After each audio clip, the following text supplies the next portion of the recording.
Here we are back again on the Gill Athletics Connections Podcast. I'm so humbled to be your host, Mike Cunningham, National Business Development Manager here for Gill Athletics and part-time podcast host. This is actually part of my job, which is crazy. You know how in your job description you have other duties as assigned? Because it was never in my job duties as, hey, create and host a podcast uplifting and honoring coaches. But here we are on episode 220. That means we've had over 220 coaches on the program, and I'm super excited about today's guest. Let's hop right into it. Help me welcome the head coach from Midway University in beautiful Kentucky. That's like a stone's throw from where we are. Help me welcome the wise, the wonderful Mr. Jay Walls. Jay, how are you, sir?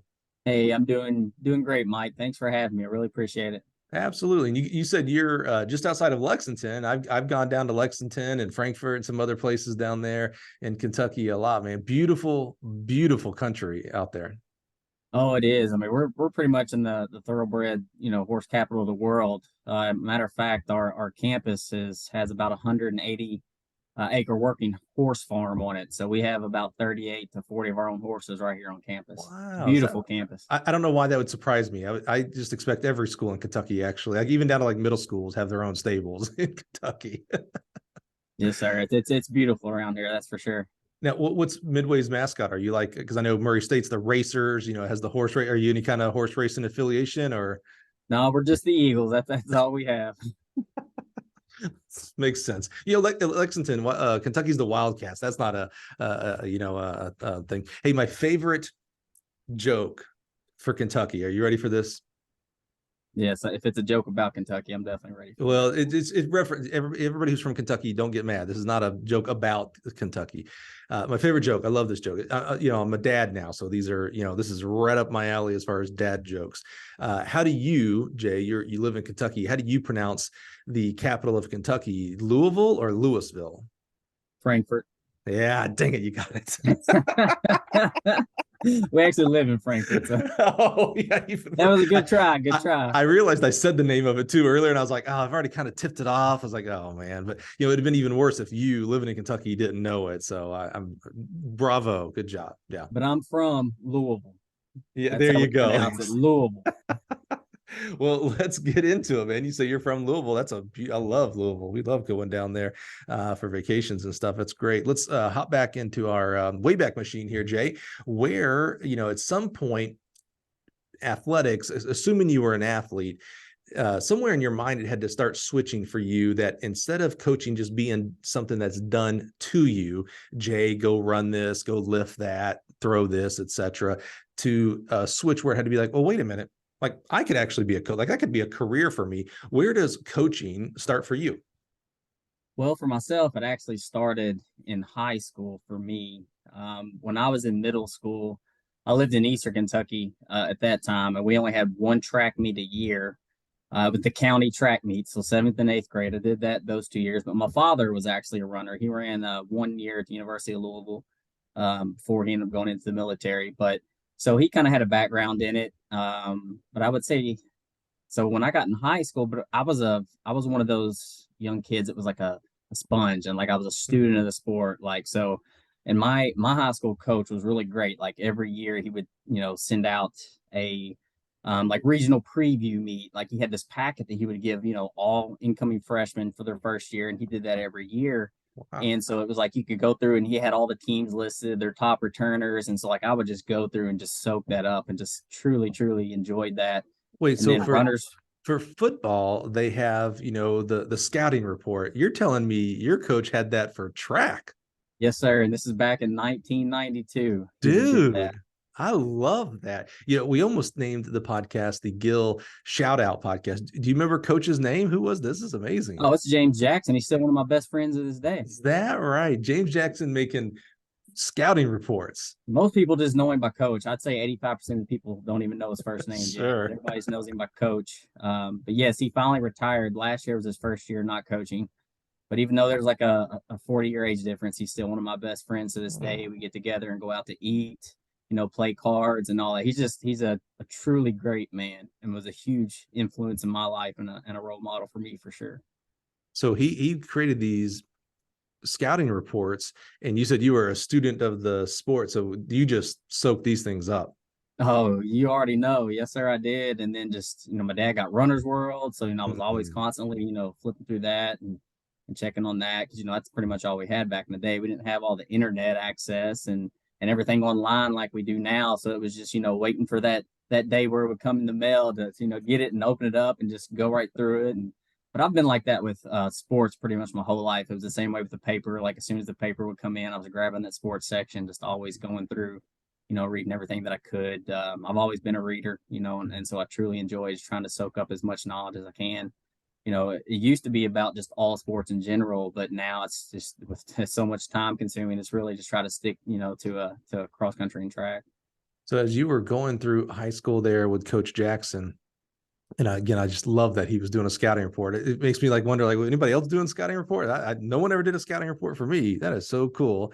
What was your relationship with him at that time? And what I mean that is more of the relationship with Coach, as far as like, did you think as you're going through high school, and obviously he had an amazing impact on your life, that you're like, you mentioned that you guys are best friends today. I love that. Obviously that shows the positive impact he made on you. And I can almost guarantee hundreds of others of kids that he has coached throughout, the thousands of kids he has coached throughout his career.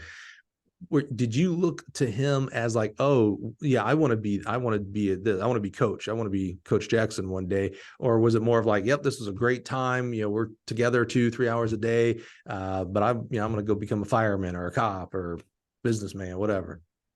Yeah, it wasn't there originally. And Mm-hmm. Coach Jackson, he's a very eccentric coach.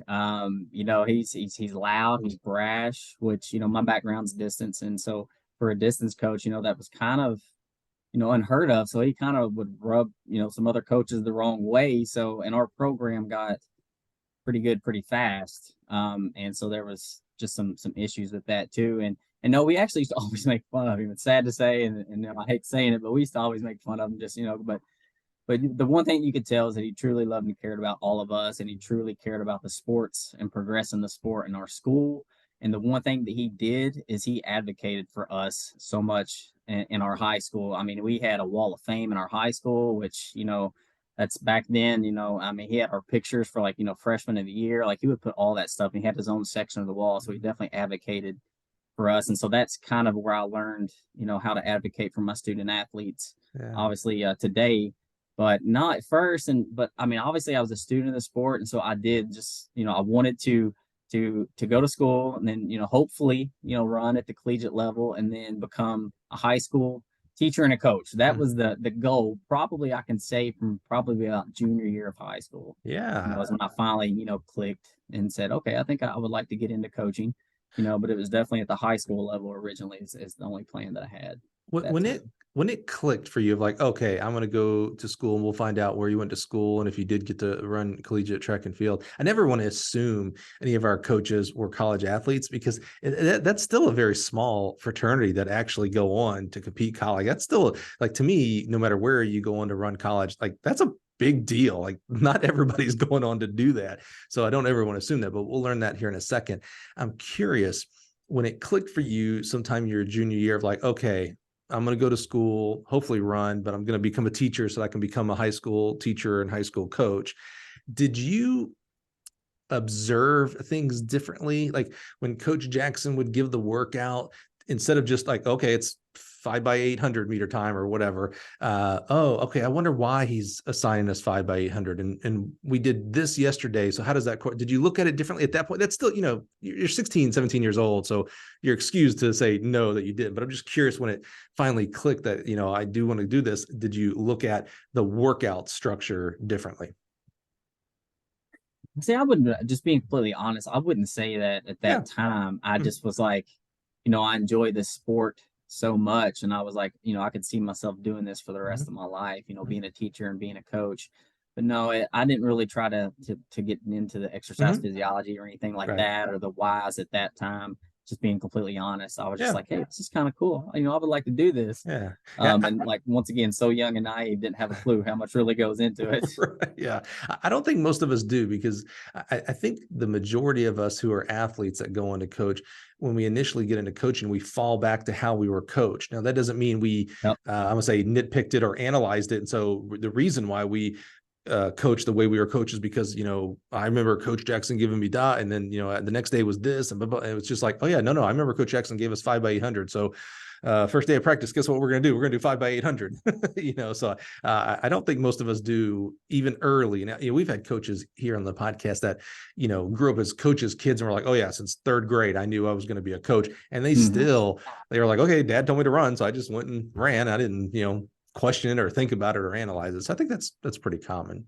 And that's the same thing we did. And it's funny that you say that, because we actually, as we got older and we got into coaching, we would always mess with Coach Jackson and be like, was there any rhyme or any reason to what you were having us do? It's and so we always poke with him because we didn't do a lot of miles. It was very, a lot of shorter, faster stuff. But what he did do is he made it fun. Like, he would have, just a typical workout. We're doing like a double on a hill, but he would have like the slower guys go out first where, you had to run and catch them. And so he incorporated a bunch of stuff, like that, but he definitely always made it fun. But yeah, we did kind of always jab at him. Like, did you even know what you were doing back then? Just messing with him. But he did, his results speak for themselves. So yeah, I think we lose sight of that F word you just said there, fun. We recently had Sean McCafferty up at Christian Brothers Academy on the podcast. And I think one of the quotes he said, I might be paraphrasing here a little bit, is the science doesn't matter as much as you think it does. And what he was saying was, he was talking about culture actually. And he was like, having the kids buy in for each other, buy in for the coach and vice versa, you'll get much better results out of that. There's a little thing going on Twitter right now about trampoline training for sprinters, doing different things on trampoline. And some people are on the one side of like, well, this does nothing for you as an athlete and a sprinter, blah, blah, blah. And then others on the other side are like, yeah, but you know what? The kids enjoy it. That the kids have fun, and it's something different. Yeah, that's important. I think we forget about variety that all the way up through the highest levels. We tend to, like, for some reason go like, oh, fun, sure. If you're coaching high school, knock yourself out and have fun with the kids. But in college, we can't do that. We got to be, straight and narrow and blah, blah, blah, blah, and all this stuff. And it's like, man, even in college, you're dealing with 18 to 22-year-olds. We're still dealing with kids. Shouldn't it be fun? I mean, at the end of the day, it's sports, right? So shouldn't it be fun? So I like that was a focus of Coach Jackson, if you will. You gave us one example. Is there any other examples you can think of where, like, yeah, Coach Jackson, this was just a fun workout. This was just for us to get to know each other and be able to run for each other versus this was a lactic workout. Yeah, no, it's I mean, just every day, just his personality, like he would take time, at the beginning of the day, and we would talk, as a team, go over the workout, what we were doing. But when we also did a lot of stuff outside of practice together, which I think was huge. Now, some of that wasn't fun at the time. A lot of it was like fundraising. Like, this guy was, we fundraised during the summer, like every weekend we were having a car wash at our school, but also while we're doing the car wash at our school, the parents are doing a yard sale over on the side. Wow. So like he would get those where they were conjunction together. So the kids are working the car wash and the parents are, donating all the items they don't need or want anymore. And so then we're doing a yard sale for that. And so he implemented a fundraising system. And so we would travel all across the Southeast and the Midwest a little bit. Like, we would go up to Ohio, Indiana, Tennessee, Alabama, just numerous different states, but we worked and we earned that. And I think a lot of that, that team culture came through us all working very hard together. I think that helped as well, because we're all out there, every summer, just, working, doing the fundraisers. We parked cars at University of Louisville basketball games and, 6 inches of snow. You named it. And that stuff, when you do that stuff together, you kind of create a brotherhood, because our programs were separate. It was male and female. So, but he was always the one leading the charge. Like, he led by example. And so that's one thing that I definitely learned from him. And I try to hope to, continue to instill in myself and our program, is just, trying to lead by example, because he was out there parking cars with us. He's out there washing cars with us. He wasn't over there in the shade, drinking his lemonade and everything like that. But I think just a lot of those times that we just did stuff outside of running together, like that, just, even though it was work, it was still fun, that just kind of helped create that bond and that brotherhood. But yeah, anytime, how it is, anytime when you're out there practice, 2 hours a day and you're out there sweating, sometimes bleeding, sometimes crying together, like, it's, you just create that bond also. So yeah, he was just a very, you'd have to meet him. Hopefully maybe you can, because like he's just a very great guy, and he has so many student athletes that just still are a part of his life. and just that he hangs out with and everything. And that just shows how much that he impacted, so many young men that came through his program. I love it. I love it. James Jackson, if you're listening, man, obviously what an impact you made on Jay here, but I guarantee you there are other people who are listening and not listening that you made amazing positive impacts on. So shout out to you, because that is absolutely what it's all about at the beginning and the end of the day, my friend. So so glad to hear about your story there as well. So Jay, you decide your junior year, yep, this is what I'm going to do. I'm going to become a teacher. I'm going to coach. I'm going to be Coach Jackson. I'm going to have as much fun parking cars with my kids, athletes, as Coach Jackson does. Where did you end up going to school, and did you end up running at college? Yes, sir, I did. I ended up going down to Austin Peay State University down in Clarksville, Tennessee, and ran for Elvis Ford. Oh, Elvis Ford, is that right? Yes, Yes. sir. Oh, that's awesome. The Governors, right? Yep, that is correct. Yeah, Austin Peay Governors. nice. So you go in and you study like not physical education, like an education major. Health and human performance. So Okay. this is when I started getting into the exercise science part. So I went into and majored in health and human performance and minored in education. So the plan was to go be a health and a PE. Or I said, I'm sorry, health and PE teacher, and then cross country and track coach. But also minored in history. So history, I loved history. So just in case I wanted to keep being a history teacher in there as well too. So I was trying to keep a couple options open. So you weren't busy enough. You're like, you know what? Let me just throw in another like minor here as well. Let's go history. It's just something that I enjoyed. So it doesn't like the classes didn't seem like work or anything. I just truly enjoy history. So yeah, that's where we're different, Jay. We're very different.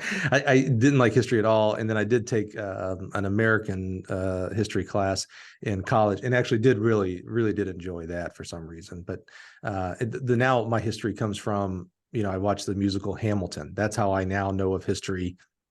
Like I learned so much more about Hamilton through Hamilton, about America and how it's founded, than I ever did in history books. That's for sure. Oh, that's my stepchildren. They love Hamilton. Oh yeah. I see. This is why the podcasts are 2 hours long, Jay, because I can't help but interject my own stories. So I refused to watch Hamilton, and my daughter was like, "Please, please, please," and I was like, "Oh man." I was like, fine, I'll tell her, you know what, I'll give you 15 minutes and then I'm out. And then I started feeling bad as a dad. I was like, you know what, gosh, if my daughter wants me to watch some show, I can make it through. There's worse things out there. I've never watched a musical, so I just was, afraid of it, and I don't even think I knew that it was hip hop, and rap based, which is my favorite genre. So I think I would have been more excited if I'd have known that. But we go downstairs, and I'm thinking, 15 minutes, I'm going to be out. Man, I was enthralled the whole time. And ever since that day, and this was COVID, so this was 3 years ago, those songs have lived in my head. In fact, me, my wife, my daughter, and my mother-in-law this summer went to Indianapolis and watched it on stage. So we got to stage. watch it. Yeah, they went up to Chicago and watched it. I haven't seen it myself either, but yeah, they went to Chicago and watched it. You haven't seen it at all, like on Disney Plus? No, sir. Dude. Sure haven't. Dude, homework. You've got to go. I'll put that on my to-do list. I mean, from the jump, the very first songs, the very first hooks, the lyrics coming right off the bat, is like, oh, okay, this is catchy, and it only keeps getting better. I mean, it's all right. Homework, seriously, put on your list. Move a couple, take some recruits down a couple notches. You don't have to worry about all that kind of stuff, and just go straight into watching Hamilton. Okay, I don't want to overstate it, but it'll change your life. That's what I hear. A lot of people like it. It's amazing. It's amazing. That might be some of the songs in the soundtrack. I definitely have heard that. That's the same ones probably over and over for like 3 weeks in a row. And Alexa is tired of us hearing us say, "Alexa, play Hamilton," the soundtrack. Yeah. All right, let's get back to one of my favorite people. Elvis Ford was your college track coach. Yes, sir. That's awesome. How was that, man? At first, I was just starstruck at first. I remember going down on my official visit, and talking to him, and it sounds like you definitely know Elvis. And, he's a man that it seemed like to me when I first got there, obviously, like I said, I was starstruck. I was like, he'd been to 2 Olympics. I was like, yeah, this man's the real deal. And then, got there and he's one of those guys that, he's very quiet, and, he's still built, like he's still, He still can go run like 47 at least right now. No, that's funny that you say that, because when I was in college, we would go back to Southern Illinois, where he finished at his last 2 years. He was at Murray for 2 years and went to Southern Illinois and finished his last 2 years, because I think Murray's coach went up there. And so we would go up there for one of their indoor meets. It was because it lined up with their homecoming weekend. So he would go up there and do all that. And he would still jump in there indoor meets and run seconds and whoop up on most of the college guys. Like, legit. He was 40 years old. Imagine. Holy 40 cow. years old. Or close to 40. Yeah, he was a stud. And so, but, at first he was very intimidating, because he's quiet, and of course he's got that look on his face all the time, and didn't say anything unless it needed to be said type guy, business. But when I was there, I think it was my sophomore year, I had a female cousin pass away that I had lived with for part of my life. So she was also kind of like a sister to me. So it was a very tough and difficult part of my life. And, he brought me into his office and he told me, he said, family's very important. He said, I don't want you to think about us. He said, you just go, go to the funeral, go with your family, mourn, do whatever you need to. Don't worry about us. We'll be here, when you can come back. And so, I did that, and then I came back, and it was still kind of just tough. And I remember going into his office and talking to him, and then he opened up a whole nother person that I didn't even know was there, and I was like, okay, this guy really does care, which, I knew he did ultimately, but I just saw that real caring side of him. And he probably doesn't even know this to this day, but it just helped me so much. And I was like, okay, this guy is human. He's not just a coaching robot, or just a track athlete robot. And so it just showed me that he truly cared. And so he's another one of the reasons why I got into coaching. He gave me my first coaching opportunity as a student assistant. So at Austin Peay? Yes, sir. So you went through, you finished out your degree, things were going the way you finished out with an education degree? Well, like I said, it was a little different. My freshman year, I got redshirted because I got a stress fracture. So I had that 5th year. And so the 5th year, I came back and ran in the fall for cross. And then in the spring, I still had some classes to take because that's my own fault. That's a whole nother story. Had a little bit too much fun sometimes in college.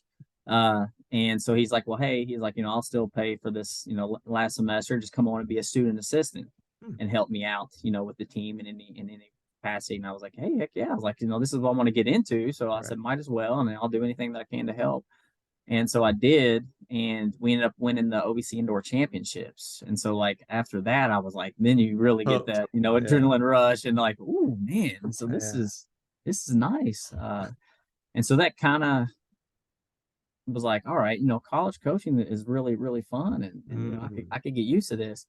But then I graduated and I stayed in Clarksville and just worked. I was working at I think a YMCA. I was getting paid to be a big kid, so I loved it. I was doing summer day camp, worked in the teen center. We had a teen center. I was the assistant director of our basketball league. So I just stayed in the area and was just working at the YMCA. And Elvis ended up leaving and he went to Illinois State. Right. So they brought in a new coach who came from SEMO, and Yvonne Henty-Lowe. She was an athlete there, and I think she was an assistant there, and she came and got the head position. And so she needed some help with the distance side of things. And so Lisa, who was still a young lady on the team, was working the summer day camp as a counselor. She was like, hey, coach is looking for some help. And I was like, really? I was like, well, tell her I'm interested. And so she did. And then so me and her, got up and met together, and she offered me the, it was a part-time assistant, position. But, I was so young and naive, as I mentioned before we hopped on here, that I didn't realize how hard it was to get into college coaching. And, I just kind of did, what I knew of at the time and what I had been through, as you mentioned earlier. So it was just kind of just, all right, just had a lot of fun. And so I did that she left, I think, after a year. And during that summer, I was the only person kind of there while they were searching for a head coach. So I guess I could say it was an interim tag. And so just focused on recruiting. So that was my real first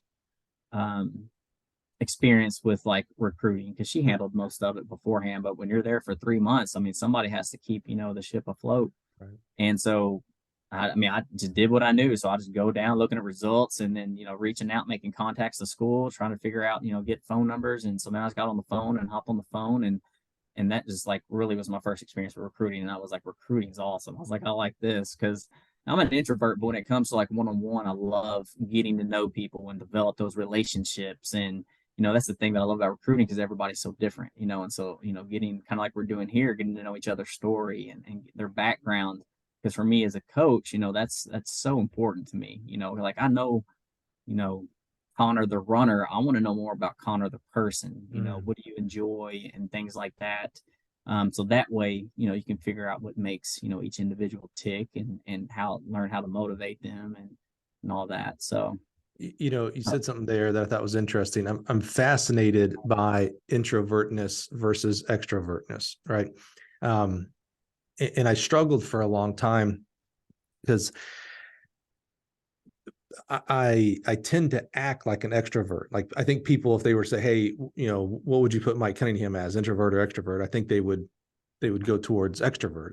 And certainly I do. I can, I love working a room and all that kind of stuff, but it does tire me. Like I go home and I'm like, all right, I want to be by myself for, 12 hours. Right. And the introvert says, oh yeah, man, talking to someone takes it out of me. I need alone time for the next, I'll talk for 1 hour. I need 6 hours alone time. I'm a 6-to-1 ratio. Right. And it really helped me. I can't remember what book it was, but I learned the term. So I thought introvert and extrovert was like a light switch, it's on or off. You're introvert or you're extrovert. And this book I read, probably by like Daniel Pink or something like that, talked about that it's actually a spectrum and that very few of us are far right introvertedness or far left extrovertedness, that we actually fall on the scale, and that most people actually kind of tend to hit right in the middle. And they actually have a term for that. They call it ambivert, AMBIVERT, ambivert. There's some things and some times where extrovertness is very natural to you. And then there's other times where it's like, oh yeah, I need to be my introvertedness self here as well. And so I say all that to say, it's interesting when you think about coaching on an introvert versus extrovert scale, because I think most people, would say, oh yeah, if you're an introvert, you're going to be at a disadvantage on recruiting. But you then followed it up by saying something very interesting to me when you said, oh, I love the one-on-one. Like I love getting to know the person. So it makes me feel like if Jay had to go to a track meet and, hey, here's 30 kids that you're going to talk to and give out your business card and your website and talk about your program, that you can still maybe do it. Doesn't mean you can't do it, but it's like, oh man, after those 30 kids and those 30 questions and parents, I need to back. Like I got to do that tomorrow. Oh, don't make me do that tomorrow. But on the one-on-one. So I was just curious, have you seen that? I kind of gave you an example there. Unfortunately, I kind of biased you there a little bit. Have you seen that in yourself of where, yeah, when I'm one-on-one with a recruit or a recruit and their parent, man, I'm golden. But man, when I have to pitch to the family, I go do a home visit and mom and grandpa and coach and kid and little brother, like, oh, I actually probably don't do that great of a job. Have you seen that in yourself? I probably did misspeak, and what you said makes a lot of sense. And I think probably a lot of it just has to go to, in my brain and what most people consider to be the number one fear of most people, which is public speaking. Obviously, when I'm comfortable in my element, it usually doesn't really bother me at all. But I've also I guess I should say I'm more of an observer instead of a person that just goes out. So maybe that's a better Right. wording or a better label for me, is I'm more of an observer instead of an introvert. I'm that guy whenever we go out, I'm always just sitting out, head's kind of on a swivel, just checking everything out, but I mean, I feel like it's not just one-on-one, like when I have the family there too, I mean, I feel comfortable. I guess it's more so when I'm in my element, it's like, I'm like, all right, and I can just kind of flow and just go, kind of like right now, it's just, just great conversation, just flow back and forth. And I also, when it's something that I'm truly care about and I'm so passionate about, it's like, it's not an issue. And like when I get people here for campus visits, or if you're going to do a home visit, even if it's 10 people, when it's something I'm passionate about and I just have so much in my, like, I get so excited because I have so much in my head that I want to talk about our program and our university. And so then it's just probably more like just instead of like, the reserved to, quiet, laid back type. They're like, guy. I thought this guy was an introvert. What in the world? Exactly. Yeah. But when it comes to our program and like Yeah. our university, I get so excited, Yeah. especially when I get campus visits, people here to talk about it, and it's just like, yesterday we've had 3 campus visits in the past 2 days. All right.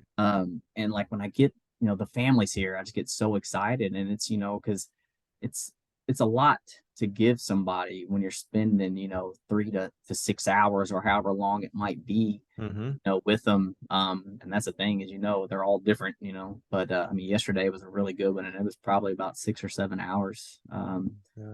So, and when I get in that, and unfortunately, that's what I tell them too, because like, we'll do all of our things, and we'll come back from office, and we'll just be sitting there talking, and I still just have so much information that I'm trying to get to them, and I'm like, I have to look, and I'll be like, are you on a time crunch? Like, is there a certain time you have to be out of here? I'm like, because I can hold you hostage all day long. Right.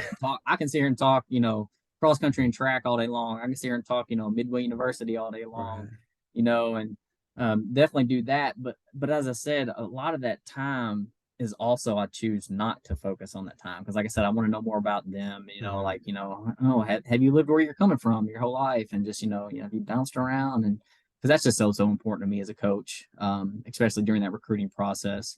Because it's important for me to make sure we're bringing good quality character student athletes into our program. So I try to do as much homework as I can before they even get here. Reaching out to coaches, athletic directors, guidance counselors, and and I've got like the adult ADHD. Like I'll start here and then somehow end up way over here. No, what we have to be careful is I also have that, Jay. So we have to be careful that we like that. Yeah, we got to be careful. I have that same thing, and so we you and I will go. We'll be talking about Mars and Martians here in a second, and it'll all make sense somehow in our brain. So we got to be careful with that. I'm curious about that when you talk about.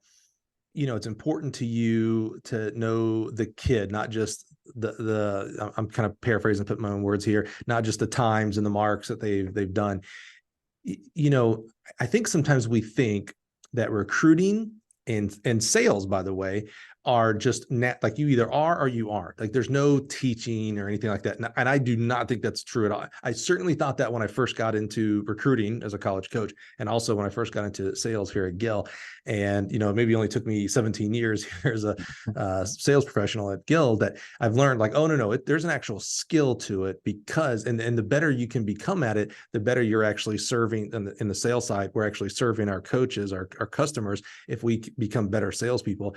And I think the same thing for coaching is like, oh, if you become a better recruiter, you're actually serving the student athlete better because you're allowing them to not pick you. And what I mean by that is, sometimes coaches will change who they are and their personality because they really want this recruit. But then when the rubber meets the road, when they actually get there, it's like, well, and you go back to being who you are because you can't run from who you actually are, right? That kid's like, wait a minute, I thought this coach was this way, but they ain't show. And it's like, well, then it just, that's disaster, not only for the kid, for you and your program, et cetera. So what I'm curious about with you, how did you, and maybe you're on the other side of this, Jay, maybe you're like, oh yeah, no, it's just personality. It's just asking questions. When you were first kind of thrown into recruiting that summer after your first year of part-time coaching at Austin P, right? Yeah. Mm-hmm. Like, do you remember like the first person you called and you're like, okay, what am I going to talk about? Or did it come a little easier? How have you steadily maybe improved the way you recruit people, basing it off of that first 3 months? Oh, I remember that. I remember that very first phone call very vividly. It was Ryan Sexton from Station Camp High School. He was a single A state champ in Tennessee. And I remember being so nervous, making that first phone call, and I'm just sitting there and I'm like, all right. And like you said, I don't know what I'm talking about, but I'm going to give it my best shot. Right. And then I don't even know how long it lasted. It probably wasn't very long, but it was just making that contact, that, one-on-one contact. And for me, it was just all about talking about running at the time. Like I said, because I was so young and naive, that's all I knew about the whole coaching part. So say, hey man, congratulations, good season and all that. It wasn't nothing about grades or anything back then. Right. It was just all running. Yeah.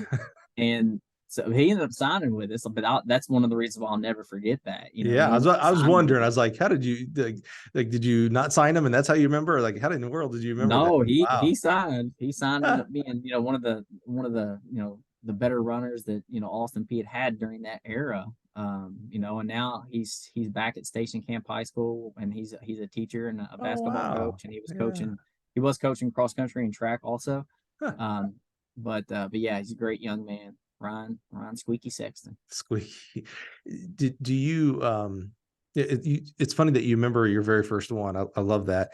And your very first one was obviously very good, state champion thing. So you went, like, if you had a list of 100 kids, you went straight from number one. You didn't say, I okay, you didn't know know any what? better. Let me I didn't knock know out any some, better. let me knock out number 100 in case I screw this up. And then 99 in case I get just only a little bit better. You were like, man, let's go for number one. Let's see what happens. It was single A, no, so it was a small school in Tennessee. But yes, I Don't mean, I don't didn't don't know make any better. excuses. That was still a big recruit for Austin Peay. So that was still a top recruit. Yeah, yeah.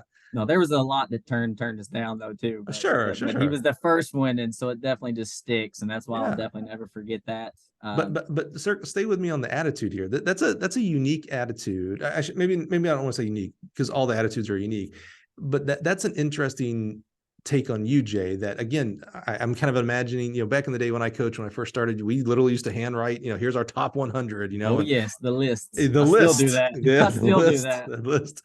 And you decided this guy was a state champion. So at worst, he was top 5, top 10 for an Austin Peay. And at that time frame, you decided to go there instead of like, you know what, this kid be good for a walk on. Let me start with them to get my pattern down, to see what resonates with kids, et cetera. You were like, I'm going to go for Ryan. And you know what, if I just bomb it, okay, well, I'll learn from that. And I'll go back to number 2 and talk to Tommy, or number 3, and I'll talk to Jim or whomever. I just think that's exactly interesting, and curious what that says about you and your, I don't know, is it risk taking? Maybe that's what it is. I don't know. I'm usually not big of a risk taker, but I'm more that other guy that's more conservative. But like I said, I was just so young and naive, and I didn't know any better. I was like, well, we'll just start at the top and work our way down. I was like, so we'll do top 10 in each, and then of course I was using my Kentucky connections also. So Coach Tony Rowe, who's at Daviess County, he was Daviess County's coach for so many years, won so many state championships. So I reached out to him, and said, hey, coaching at Austin Peay now. So I ended up recruiting his son and another guy they had that was a top 10 guy in cross country in Kentucky. I think Matt was maybe 18th, 19th. So we got 2 guys in Kentucky, I think, that were in the top 20 or 25 as well too. So, and that was that first recruiting class. I was just like I didn't know any better. I was like, we're shooting for the stars. See what happens. Do you think we ever get in our own way? I love how you said that. And you've said it several times now, where I was young. I don't know if you used the word dumb, but, young, dumb, didn't know any better. You certainly said that. And now, and we're continuing to learn your journey. You're, X years past that. And so, you're much smarter now. I don't feel like you're the type of person that would say, I know it all now. You're still learning, but you certainly know more and are more experienced today than you were back then. Do you think we ever get in our way? Like, sometimes there's a positivity to being young and not knowing any better and just charging in. And then we get, experience and knowledge, and, we realize maybe we should hold back here a little bit and plan this more, go to this person first. Do you ever think we get in our own way from just not being naive enough sometimes, even as older people? I think you hit it on the head. Because now I'm kind of like, all right, this is where I'm at. This is where we're at. Like, this is kind of the group that we can get instead of, maybe starting at the top. But I'm not afraid to talk, to anybody, because the worst they're going to tell us is no. And then we're not all, we're not any worse off than we already were. So, but I kind of, with where we're at and the size of our school, I'm like, all right, so this is our range. So I kind of usually, I might not start in that top 10. I might start at 11 now instead of the top 10. So maybe, and I don't think what we're describing here is unique. I think in a lot of aspects, from investing in stocks, new jobs in the private sector, not coaching sector, maybe in the coaching sector, who we go after as a mate as we get older. I think that's all common. You call it risk versus reward type system, where we take less risk and therefore there's less reward. But maybe there's a lesson there, Jay, about as we maybe have some self-awareness as we become 30-year-old, 40-year-old, 50-year-old, 60-year-old coaches. I think you're smart, because there's resources are finite, right? Your time, your energy, and your scholarship money, et cetera, are limited. So I would love your pluck if you told me, hey, at Midway, I look at what used to be the die stat list. I don't know what it is anymore, but mile split or something. I go to the top 10 milers. So what do we have? 6 kids that ran sub 4 this year, right? I started with Connor Burns, and I don't care if I'm at Midway. I'm gonna let him tell me no. It's like, yeah. Hey, Jay, that's great. Love that. You're wasting a lot of time, though. No offense. I just don't see a sub 4 miler coming to Midway, so I love that. So there has to be realism, but using that example, if you're like, and I'm going to put times and stuff that probably don't even apply, just bear with me here as the example. If you say, we're not going to recruit a sub 4 miler here at Midway, but we're going to start at 4:15s. Like we need to, like, that'll be a good champ for us here. We'll go 4:15s. Maybe there's a lesson there that as we've gotten more conservative and less risk and therefore less reward, maybe it's not to jump all the way back to like, hey, you know what? I'm going to challenge myself. I'm going to sign a sub 4 minute high schooler. Maybe we don't go that far, but maybe we go, you know what? I'm going to try a couple of 4:12s or 4:13s this year. In the years past, I wouldn't have. I just started 4:15, but you know what? Let's take a chance. May still hear no to your point of, okay, but where am I that worse off? But if you just inch back up there to being a little bit more naive and young and not knowing better, I wonder what kind of results, positive results might turn out for that. And that's something I think about when I hear stories like that. Well, I tell you what I have started doing the past 2 years is I've went back to old school because, I work on these lists as I was talking about because I'm still old school in so many ways. And so I still make those lists, and I'll put, I'll make a list of, probably the top 100 kids in Kentucky, and I go through all that. And I would send 300, 400 emails out to these high school coaches. Right. And not talking bad about any coaches, but, you send 300, 400, you might get 20 back. Yeah. And so we're gonna talk about this. Keep going with the story, but we're gonna talk about this. Keep going. And so I was like, well, you know what I'm gonna do is I'm going old school. So I'm writing letters. So I started. Yeah. So now what I do is I send up about 300 letters and just send them straight to the schools, just like I got when I was in high school. All right. So I've started doing that, and so it's a letter expressing our interest, saying how I think they'd be a great fit for us. Then I tell them how they can contact me. Obviously, number, email. I send them a link to the recruiting questionnaire so they can get on there and fill that out. And so now I do that part, and so then they reach out to me. Then that's when I know they're interested. So I've kind of started going that route for the last 2 years. Do you have a better response rate with that? Well, I still reach out to coaches also. I'm trying to double dip now. I try to you said, I'm not holding you to specific numbers just here, given the rough numbers. You used to email 300 coaches and you'd get like 20 back. That's less than 10%. If you're writing 300, and are you writing or typing? Let's be. Well, I typed them. I'm sorry. Yeah. No, that's okay. We'll talk about that in a second too, where that does not matter to me. I'm just curious. Are you signing or are you stamp signing? Yeah, no, I go through and sign everyone. Yep, love that. Okay. So if you're sending out 300 letters, are you still getting 20 responses? Is it still less than 10%? I would say so. Yeah, okay. Because usually what I'll do the past 2 years we've set up a tent at the state meet because we're actually a sponsor for our state meet.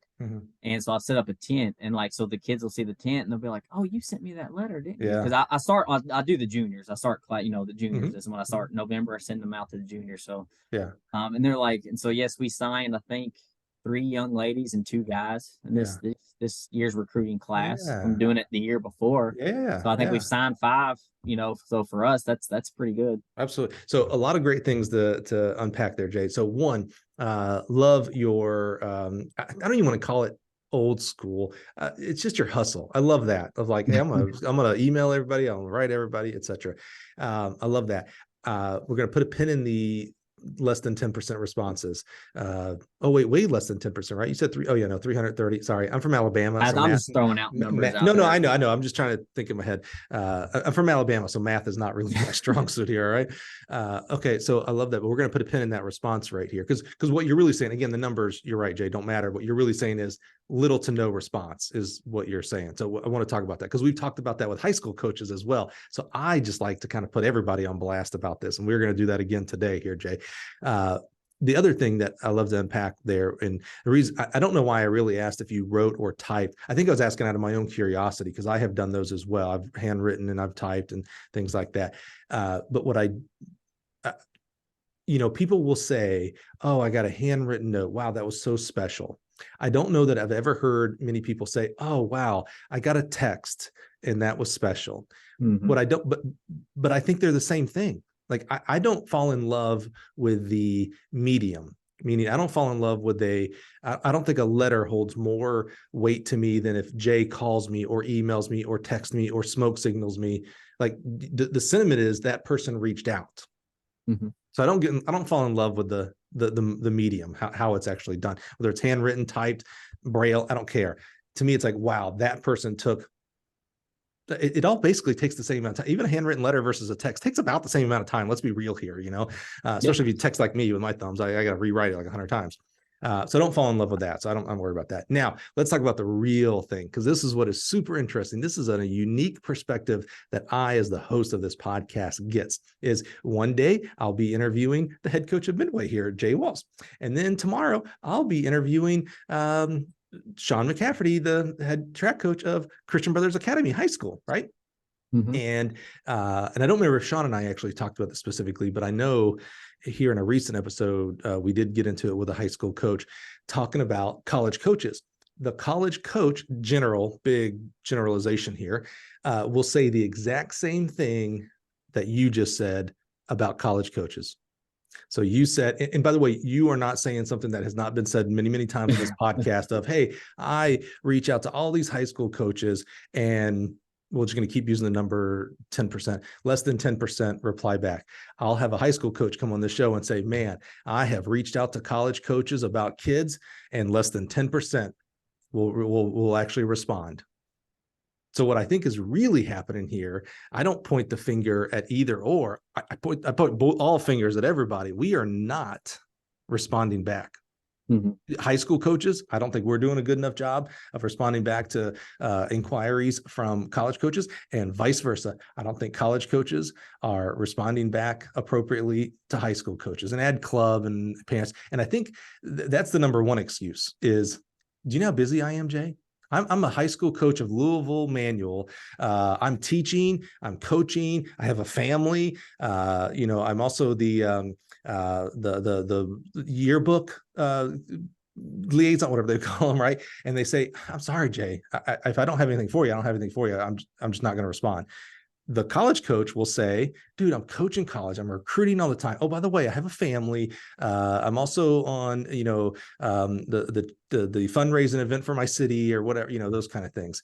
And so I think we all need to take a step back and have more grace for each other. That's where my actual fingers are going, not, hey, you should respond to everyone. I think you should, by the way, but I think instead the lesson here is to have grace for others. So when you email 300 coaches and only 20, I think, man, what are those other 280 people like? Come on, it doesn't take 2 seconds. I think you're probably in the same headspace where you're like, it doesn't take 2 seconds to reply back and say, hey, thanks, got no one for you.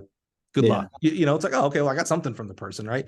I'd love to get to a point where people are complaining that I get 100% response rate, but they're just short notes. I'd love to get there. That would be an awesome place to get to, because I know it feels bad when you just don't get any response. The cool thing is, and you actually expressed this, and I've had this as well, where, I love writing letters to first-time coaches. So whether they become the first-time head coach or first time they get into coaching, and just congratulations. Like, man, you're joining a unbelievable fraternity here as a college track coach or a high school track coach, a head coach, et cetera. And rarely, I put my card in there because they can't read my handwriting. So I put my card really more of like, hey, this is who this really is, every once in a while, one out of 300, someone will email me and say, hey, I got the card, or they'll tweet me, hey, I got the card. Thank you. That meant a lot. And that's awesome. Boy, I feel so good because it's like, oh, I was able to bless this person, right?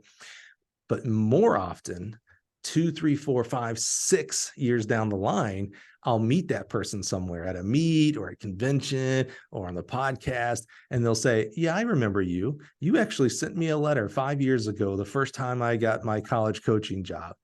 And, and I'm like, oh, like they remember that. Like, that's something that actually touched them enough that they remembered it years later. So, I want to just encourage you, Jay, keep doing what you're doing. This is one of the weird things. And this is maybe I'm uncovering something here, Jay, because what I'm about to tell you is, don't let the results or the lack of results stop you from doing what you're doing. And here's where maybe I just unpacked it. I've never said this before. This just kind of hit me. Maybe it's because you're a track coach. That's why it's harder for you, because it's like, because you're results oriented, right? We're track coaches. We, how do I go from 4:30 in the mile to 4:20 and 4:15 and 4:10, right? We're very results oriented people as track and field coaches. So maybe this becomes an area where you're like, oh, well, man, 300, I only got 20. Well, gosh, how do I get 30 and 50 and 100? And maybe it's like, you know what? This is one of those things where you're doing a great service. You're reaching out to coaches to try to help other kids go to college and maybe earn scholarship and things like that, and at least be on a team. You're just doing good for doing that, even if the coach doesn't physically respond back to you. You have no idea that coach might have sent it off to every one of their kids, and that's how a kid actually contacted you. And the coach don't get the credit because the kid, Exactly. you know what I'm saying? Yeah. I don't know. That was a long-winded thing there. So sorry.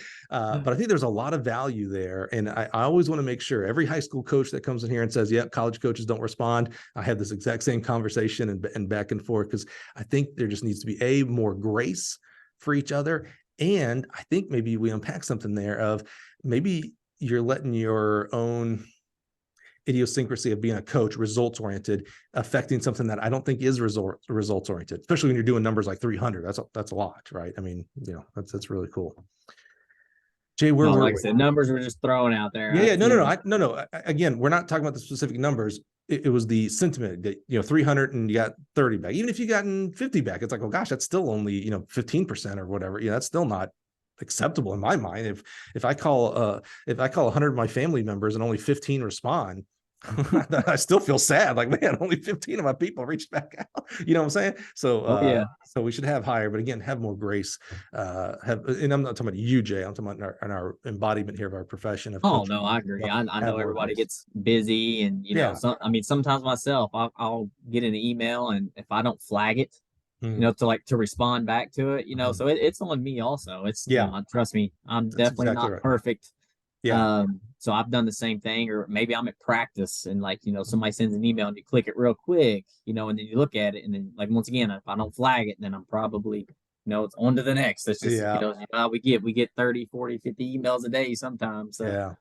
And here's where I'm going to, encourage you, and really this is encouragement for every coach, and especially maybe coaches who are on Twitter and other social medias, because I know we get a lot of random DMs, whether it's it's a kid who says, hey, Coach Walls, love your university, I would love to go to school in New York, what's your scholarship rate? And you're like, bro, I'm in Kentucky, like what are you doing? Yeah. I haven't coached in 17 years. 2005 was my last season. So, kids that are going for scholarships now weren't even born last time I coached, right? And I still get DMs. Hey, coach, would love your university, would love to talk more about a scholarship. And I'm like, what university? Because I am not attached to any of you. Like, what are you talking about? But I still respond. Every one of them, I say, hey, I love your hustle. Like, I love that you're doing this. This is to me the same as, your story of emailing 300 people. We've had coaches on here who have, wrote 400 letters for a job back in the day, things like that. I love that. So to me, this is the exact same thing. They're on DM. They could be playing a video game, out playing ball, whatever, but instead they're on the thing that we all have and is our, lifeblood, our cell phones, and they're DMing, hey, love to learn more, want to learn more. They're hustling. I love that. So I always tell them, love your hustle. Just do like a half a second more research. Like just look at my bio.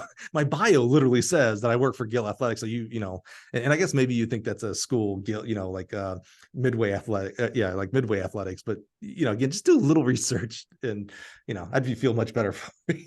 So, Jay, we left all of that off at you were 3 months as the unofficial interim head coach of Austin Peay recruiting.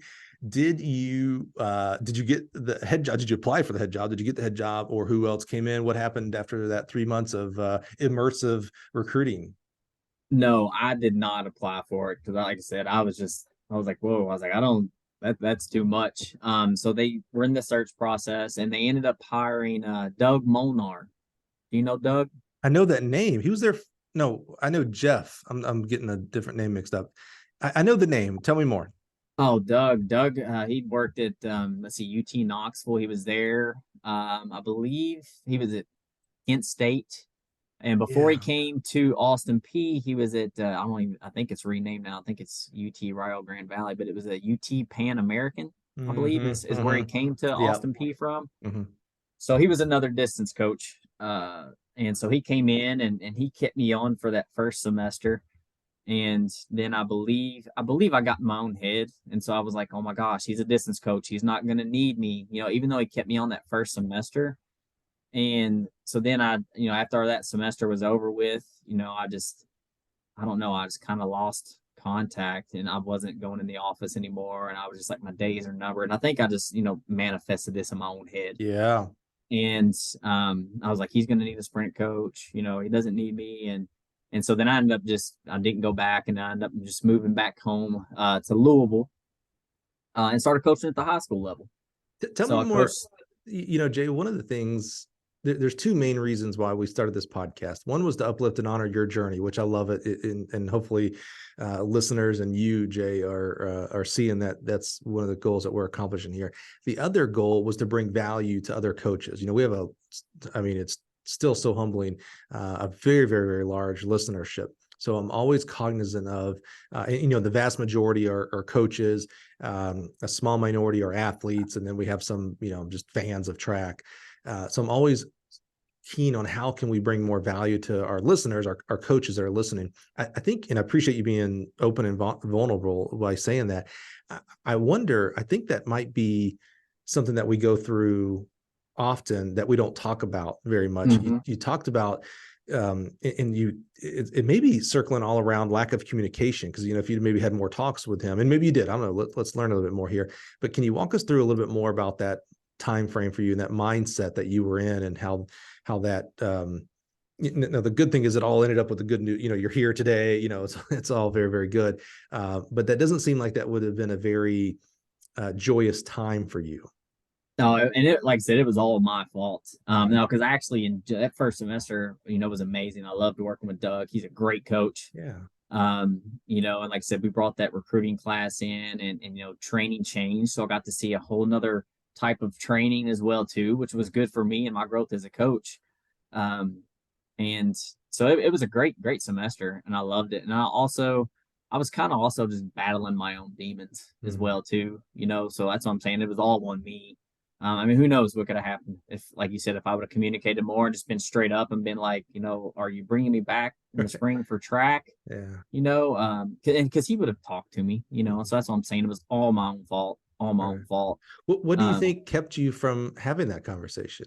Like I would have thought you would have told me, the time that you were together, the 2.5, 3 months of cross country season, like, oh yeah, we didn't get along. I didn't like his training. It sounds like it was going really, really well. What do you think, because what you have today that you didn't have then is perspective, with 2020 hindsight, right? So now you can look back and like, okay, I'm X years old today. I was 20. This is your first year out. So you're 22-ish, 3-ish at this point. That's still an extremely young person. So I'm old. Yeah, back then you have the ability to like kind of maybe have a better understanding of what you're going through. What do you think kept you from going into Doug's office one day and you're like, hey man, I'm sorry, I'm really concerned. You're just going to get rid of me because you're a distance coach. You don't need me. But you didn't have that conversation. What do you think kept you from doing that? Like I said, I think a lot of that was me, because I was battling some other things in my life as well too.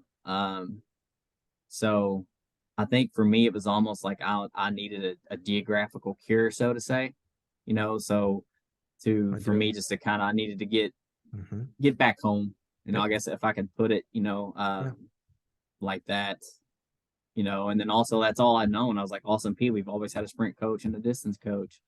Right. But like I said, I think a lot of it was more so the stuff that I was battling, on in my own personal life and stuff like that, and so I was just kind of like the easiest thing for me to be, which, like you said, now that I'm older in perspective, would be just to run away. Right.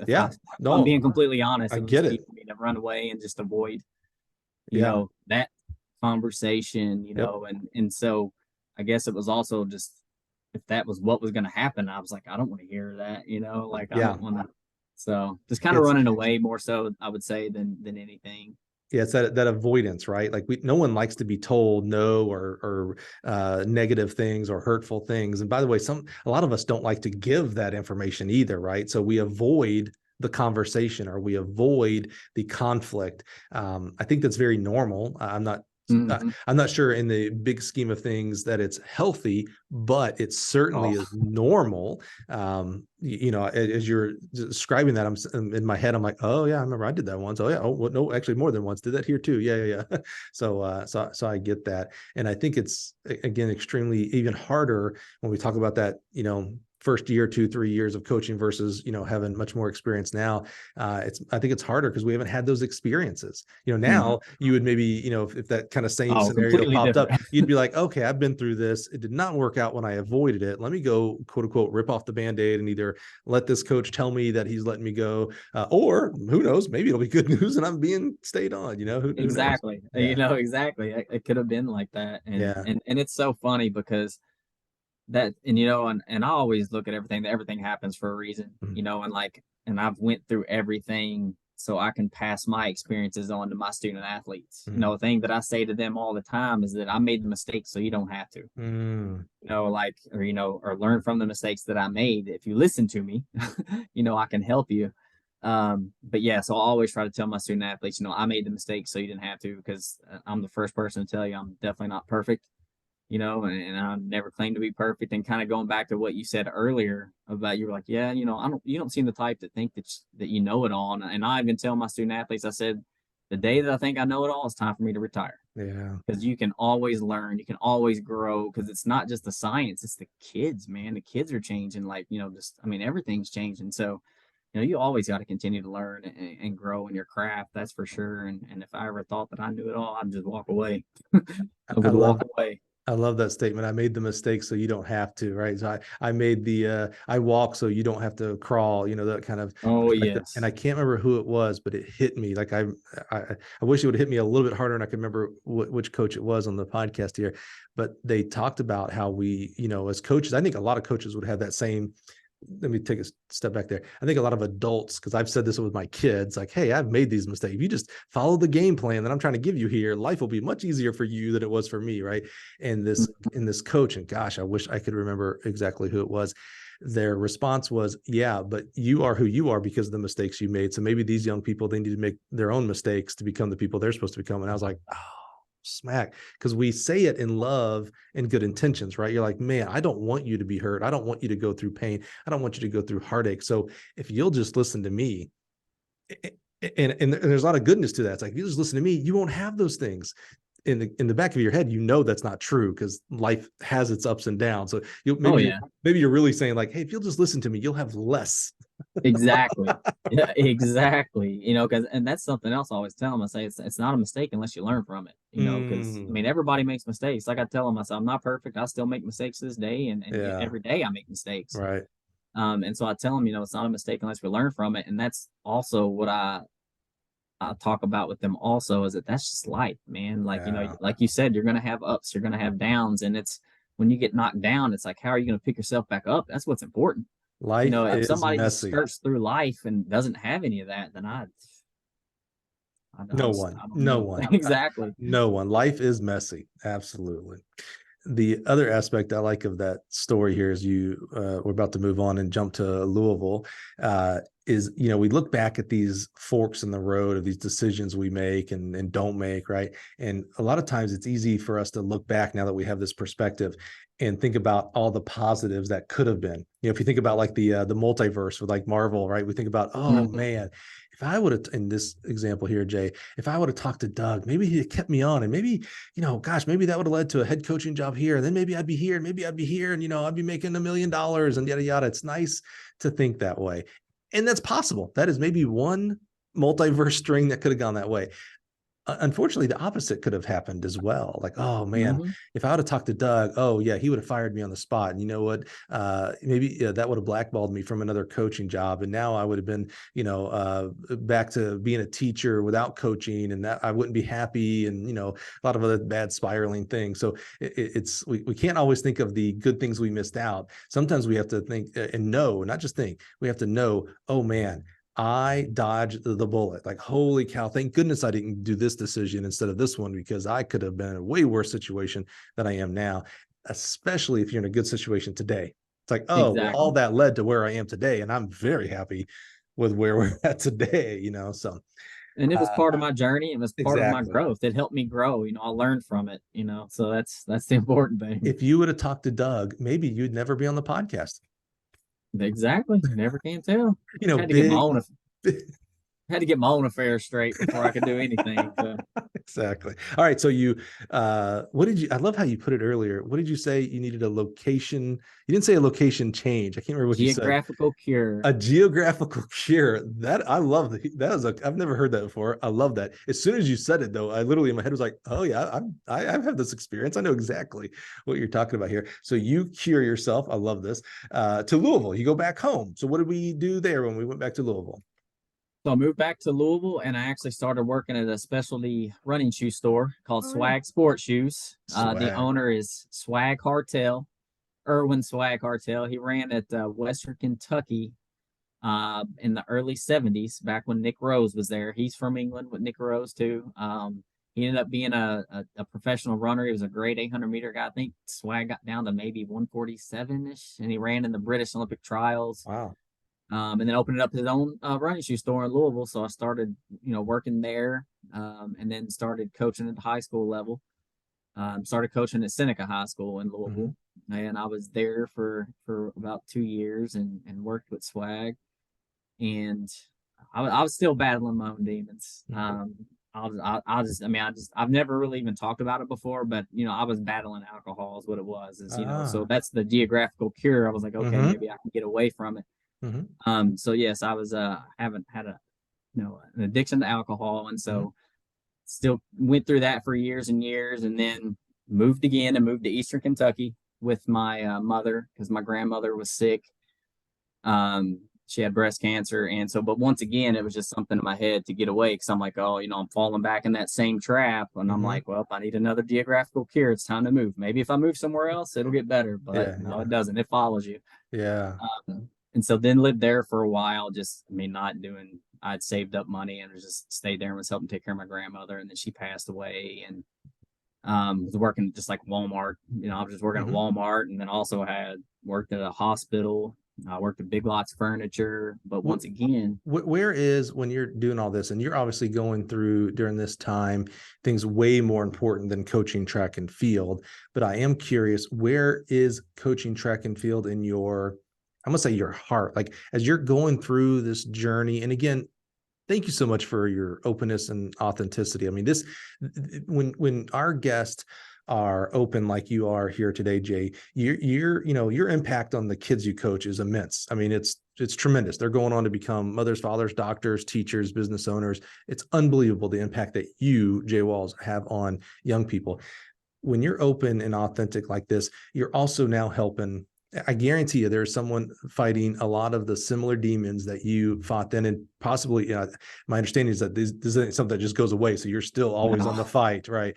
There's someone listening right now that is finding some platitude with you. It's like, oh, wait a minute. Like he came back from this. Like he's now the head coach. Like, oh, maybe I can beat this. Maybe I can fight harder against this. So I just want to just point blank stop and just say thank you for being so open here with us today.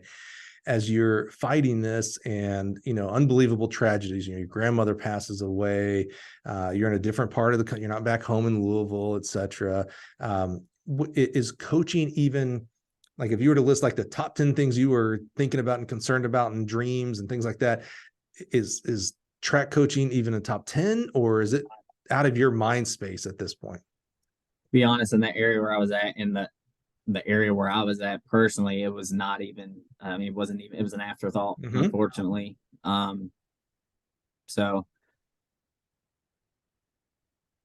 it was really just about survival at the time. Like I said, grandma passed away. I ended up getting engaged to a young lady that had cystic fibrosis that was up there, and then she ended up passing away. And just to let you know, this is the first time I've ever came out publicly and spoke about that. Thank you. Needs to hear that. So that's why I was like, well, let's talk about it. Thank you that for out that. there.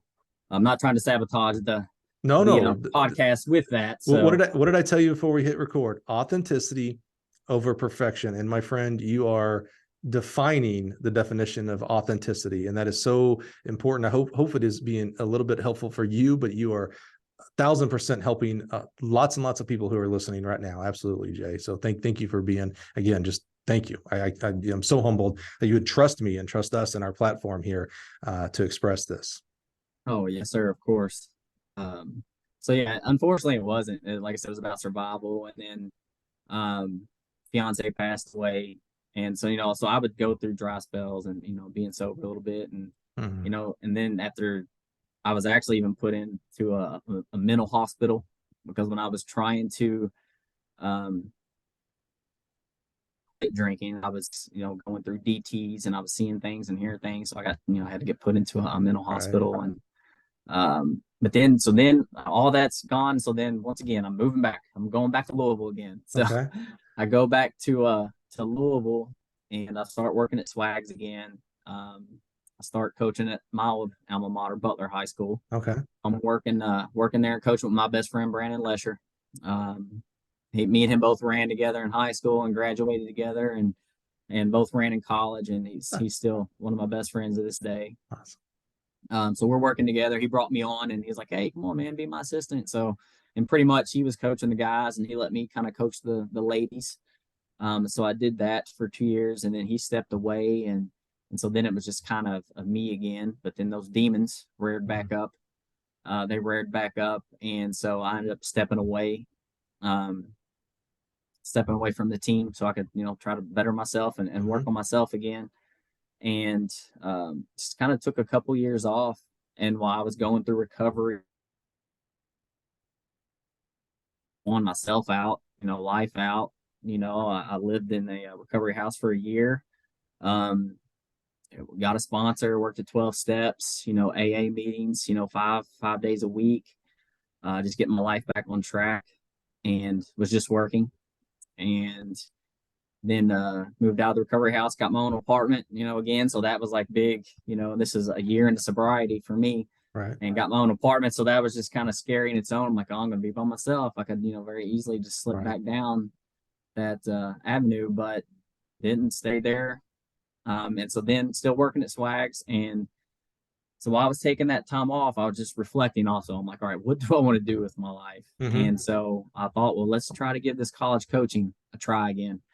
Was that because, did you, like, when you were thinking about, like, what are some things I can do? Was it like, where was I the happiest? Was that part of, like, when I was coaching track, like, man, I was really, like, I was kind of in step with things. I was being good. And, life, I was self-satisfied. Was that part of that thought process for you? Most definitely. And in AA, they say in order to keep it, you got to give it away. So for me, obviously, I ended up being a sponsor also. So I ended up being a sponsor, had a bunch of sponsees, but then I was also like coaching. That's what you do on a daily basis. I was like, so I really want to try to get back into it. I was like, I want to try to get back into college coaching. And like you said, that I was happy. I was happy when I was coaching, when I was in the right state of mind and and taking care of myself, which wasn't a lot when I was coaching, but I remember that love and that passion that I had as a sophomore and junior in high school. And I'm reading through all this stuff and just, truly learning the science. And so I was like, all right, well, if that's what I want to do, I was like, I made my list. Like I said, big list guy. I was like, what do I need to do? I was like, most colleges ask for you, they want you to have a master's degree. So I'm like, all right, so I'm going to start working on my master's. So I went through Concordia University, Irvine, and did their coaching and athletic administration master's, which is a great program. I would highly, if somebody's looking to get a master's, it's all online, but it is great. It's Christian based, and it really taught me a lot also about just the leadership, leadership of being a coach and leading young men and women.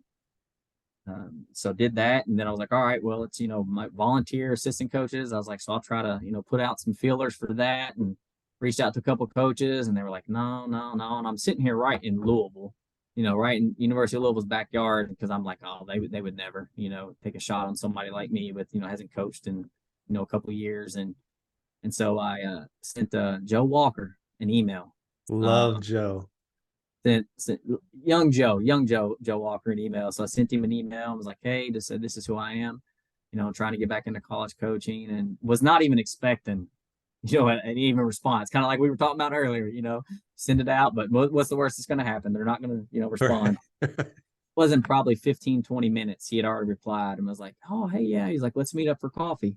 So we met up for coffee at Sister Bean's little coffee shop in Louisville, right across from Iroquois Park area where I grew up, and just sit down and just, talked, a little bit. Just, it was more so a getting to know each other type thing, not training philosophies and all that, and he was like, all right. He's like, yeah, come on. So just ended up spending, so came on as a volunteer assistant. So him, Dale Cowper, welcomed me, and they were like, hey, yeah, come on. So, and then of course, Daddy Joe was there. Brooke, pole vault coach, was there. Yeah. Justin Johnson was there. It was a great staff. A great staff. I agree. I know every single one of them very well. You probably had all of them on a podcast, I would say. Not yet. It's this kind of like Pokemon. I'm trying to catch them all. Eventually, we'll get everybody. But Dale, I've known since he was an undergrad. He was at Western Michigan when I coached at Ball State. The Walker family I've known for a long time. Walker Jr. was the head coach at Ole Miss when I was at Mississippi State. Brooke has been on the podcast. Justin, now back at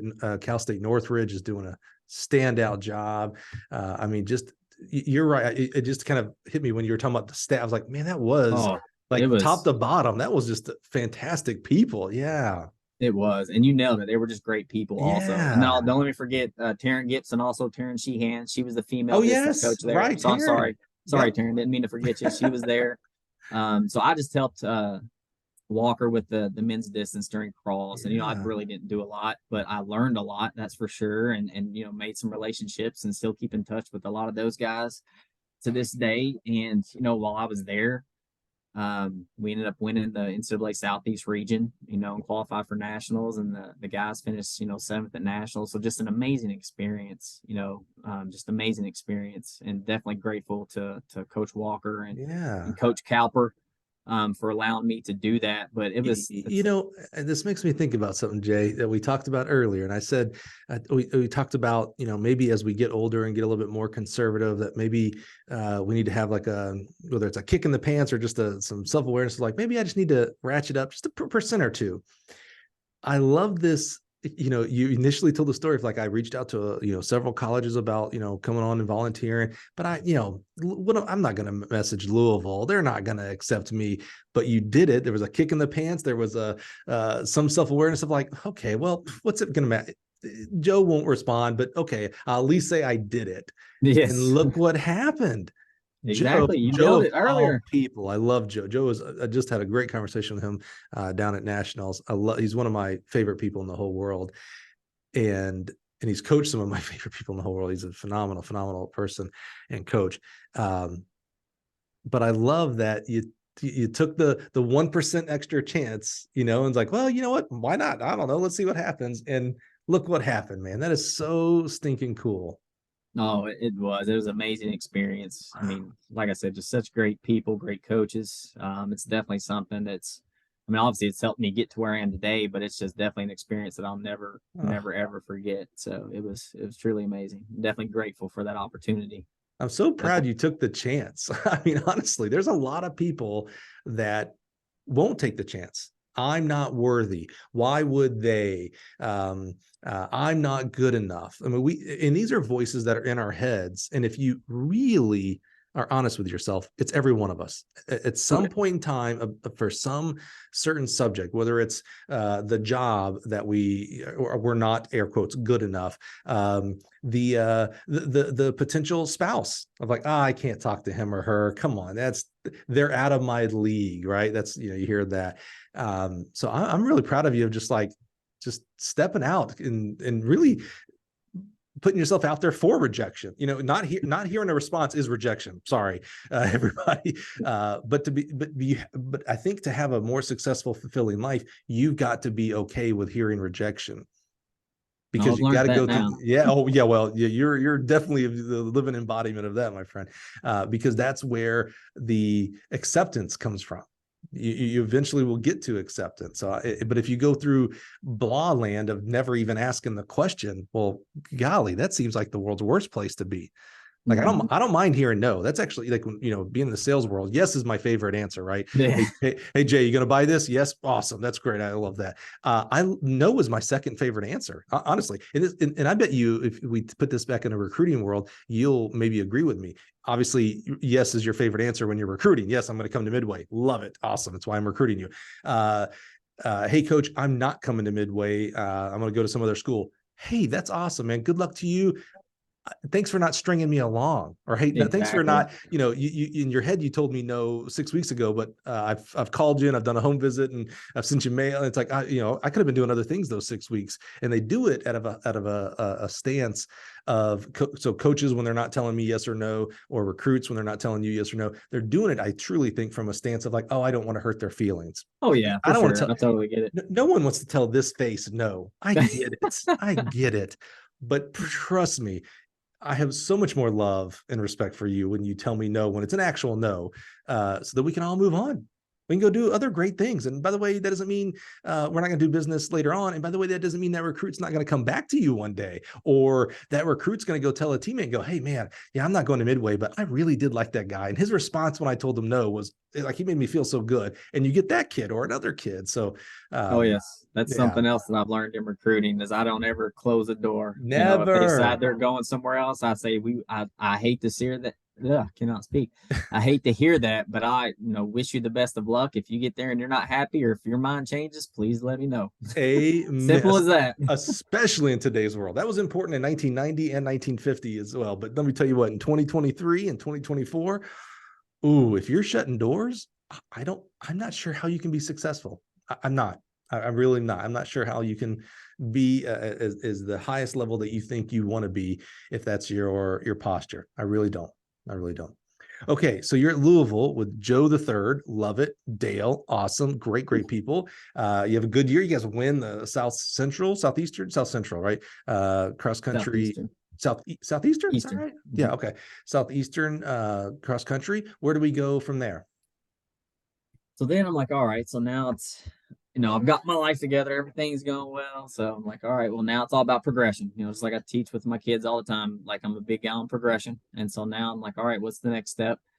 So, and then of course I let Joe know. I was like, I'm looking for jobs, trying to, may I use you for a reference, all that. And so then I start putting out, applications and sending out resumes. And there's an assistant coaching position, part-time assistant coaching position up at Point Park University, up in Pittsburgh, Pennsylvania. Kelly Parsley was the head coach there. Now you talk about geographic changes and cures. Now that's way different than Louisville and Eastern Kentucky and Austin P. We're way out of the zone now. Yes, sir. Correct. But it was all about trying to move up that ladder for me. Mm-hmm. And you're right. We moved there not knowing anybody. So, okay, let's fast forward. Let's go backwards. Okay. So then Kelly reaches out to me and was like, hey, he's like, interested in you. And so we talked on the phone for probably like an hour. And he's like, well, I'd like to bring you up to Pittsburgh and, put you up and show you around. And he brought my wife. Well, she wasn't my wife then, but Shannon, my girlfriend at the time. Okay. He brought her up there with us too and showed us around the town and, took us out to eat and the campus and met a couple of the kids. And had a great visit. And so then we left. And then I think maybe 2 days later, he called and offered me the position.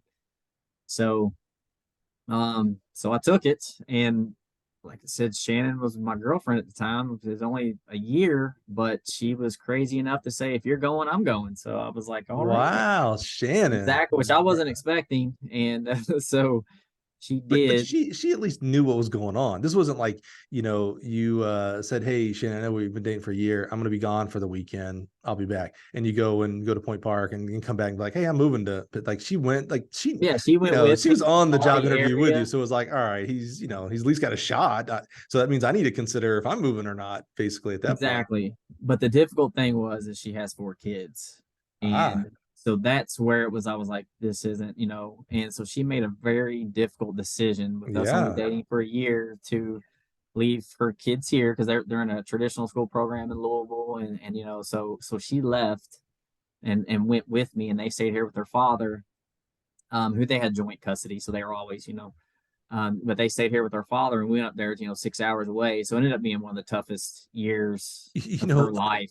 I was thinking as you were saying that, I was like, You want to know the definition of trust? That's what I'm saying. She's a ride or die. Holy That's for sure. cow. Yeah. Shannon, And because I know Shannon's listening. I know you're gonna listen to this. You just like I'm gonna go talk to my wife about trust because I thought my wife trusted me, but I don't know if she would ever made this kind of decision. Shannon, bravo! What you obviously, you know what she kind of did. You know what? The superpower of a coach to me is that you, as a coach, can see something in a young person athletically before they can see it in themselves.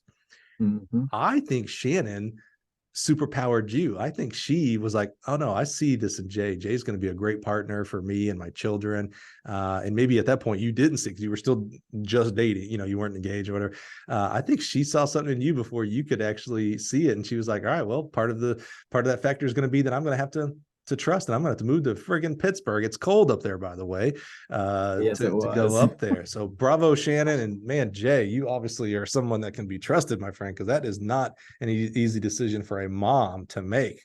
Wow. No, not at all. And I told her, I said, this is going to cause some issues, which it did. And that's why I was just, to be honest, I was kind of worried about it. And, I wouldn't say against it, but because obviously, I loved her and, would love to have her with me, but I could see a lot of what would happen, in the Sure. future.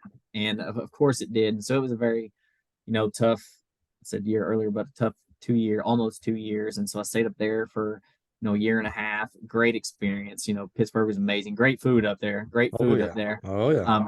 Park systems are amazing. The crushed limestone trails are everywhere. Working with Kelly, was a great experience. A tremendous recruiter, so I got, to learn more about recruiting. And, when we were there, we won a couple conference championships, just, created those relationships with those kids again, which is always the hardest part when you leave. But once again, it came time for me to be like, all right, it's time to take that next step. What's next? Yep. Exactly. So spent there and told Kelly, of course, and so I'm not ever trying to blindside anybody, but, it's like we're trying to, progress the career here and the job here, of course. And this is putting out, you know how it is as a coach. I'm putting out probably 100 applications. So once again, like going back to when I said when I was younger and I was so young and naive, I didn't know how hard it was to get into college coaching. So then I'm going through this process and I'm just like, then it's, I'm getting back to, well, I don't know if this is ever going to happen. So then you go back to the way it used to be. It's like, it's like 100 emails, 100 applications. Yeah. Sorry, we're going a different route, or, you get a phone interview and then it's like, no. And I'm just like, maybe it's not meant to be. I was like, maybe I need to go back to selling shoes. I don't know. But it's just perseverance. And Shannon was a huge part of that. Like, she was like, you can't give up, because she knows how passionate I am about it. And I think that's one of the reasons when she went to Pittsburgh is like, because she sees how passionate I am about it, how much I truly enjoy and truly, love these sports and also these kids that are in our program. And so she was just so supportive, like, you can't stop. You just got to keep doing it. And so then the Midway was starting their ladies track and field program. Because a little history about Midway is we were an all-female school up until 2016. So it was an all-female school up until 2016. Wow. And they had a cross-country and track and field program that started, I think, in the late 90s. And they had some success. They were, a couple conference titles in cross-country. They had, a couple national qualifiers, Lisa Warren in the 800. And, so they had some good success. But after that coaching staff left, Gene Weiss and David Longhorn left, the program just kind of fell by the wayside.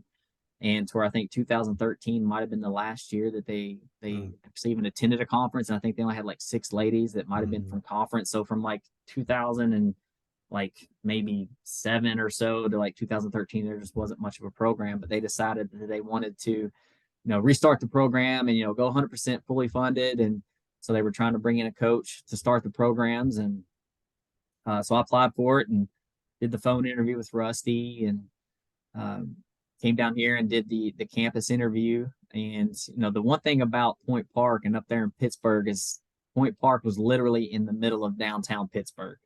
So, it's nothing but concrete, and I remember coming here and walking on campus as soon as we came on, because of course Shannon came down with me. And I walked on campus and I was like, oh, they have grass, they have trees. I was just like, oh my gosh, things are green here. Exactly. I was like, and this is December. but I'm like just so excited. And then also just coming back home was a huge, draw for us to Sure. get her back here, 'cause she sacrificed so much for me. So it's my turn, Yes, sir. to get her back here to her children and her family.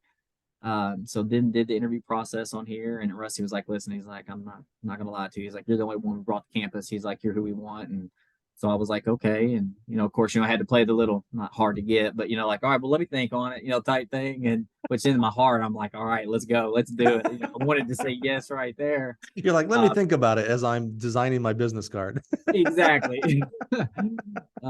So we drove back home and talked to Shannon about it. Of course, Shannon was just like, please, because like she was definitely ready to get back home to her kids. And, so I called him and said, let's do it. And so that was January of 2018. So came down and, so 18, 19, it was our first full season. So from January to, June is I'm trying to put together a team because we had nobody. I was going to say, it sounds like in my head, I have like this, go back to that summer of you back at Austin P. Like, you're just like, all right, let's make a list. All right, we need a team. Let me make a list and let's start calling. And our house was in lease up until like February in Pittsburgh. So I was doing most of the work for the first 2 months up in Pittsburgh, which is, when you're starting a program, it's just making those connections, getting on the phone, emails, and just, recruiting, because that's all that needed to be done at the time. Right. And so, did that all the way up until, June, July, until we got our first recruiting class of just track and field student athletes, because they had a cross country team that was here. There was already a cross country coach at the time. So I was just in charge of the track and field program. And so recruited that. And I was the only coach that first year. I was the only coach on staff, because even the cross country coach, when it was over, all the distance kids came to me and it was just me. And now it wasn't a big class. I think we had 12 ladies that I recruited for just the track and field events. And then I think we had maybe 8 ladies on the distance side. What happened to the cross country coach? Well, because what I'm thinking about is like, you're now in Dave's spot. Here's this cross country coach who has been at the program, and now here comes this distance coach who's over the track program. It was Rob Lyons. It was the cross country coach here. Because like I said, they just had cross country. So I was just coming in to start track. Yeah. And when I sat down at the interview with the athletic director, and that's one thing I'll say is everything that he said when we sat down came to fruition. Like there was nothing that he said that didn't happen. He was like, this first year we're starting women's track and field. The plan is the next year to start men's track and field. So that's what we did. So when the following year, because when I first came down here too as a head coach, I was only part-time. So I was only part-time coach. So and then the next year he's like, well, that's when we're going to create a full-time position. So I applied for it. Rob didn't. And so then when we had both programs, so then I was the only full-time coach, and I ended up having a very small stipend for assistant coaches that second year when we had men and women. And so then we had a program of like 50 or so. So then I had a very small stipend to pay assistant coaches. So it's like $3,000 to $6,000, per assistant coach, which is, it's nothing. Yeah.